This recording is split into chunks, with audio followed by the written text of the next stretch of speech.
Ислам діні 5 парызға негізделген. Сол үшін адам баласы оның барлығына иман келтіріп орындамаса немесе тиісті амал істемесе шынайы мұсылман бола алмайды.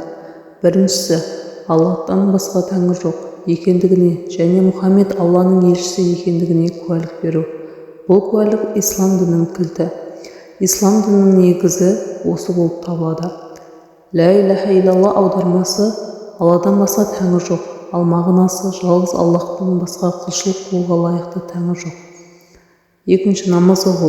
Тәулігіне 5 рет оқатын 5 уақыт намазды Алла тағала өзінің пенделеріне өз хақысының өтелуі үшін берген нығметтеріне шүкіршілік қылу үшін және мұсылман мен рабысы арасында байланыс болсын деп бекітті. Үшінші, зекет беру.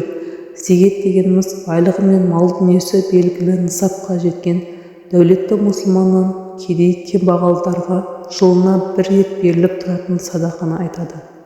Төртінші, ораза тұту.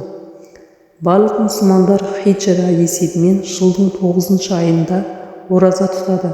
Бұл айда барлық мұсылмандар ішіп жеу, жыныстық қатынастар жағы сияқты өздерінің табиғи құмарлықтары мен шахуаттарынан таң атқаннан күн батқанға тыйылады.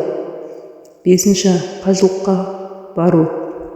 Ислам шариғатында мәлім болғандай қажылық деп белгіленген уақытта ниет қылып белгіленген ғибадаттарды орындау үшін Меккедегі Аллахтың үйі қасиетті Кағбаны зиярат қылуды айтады.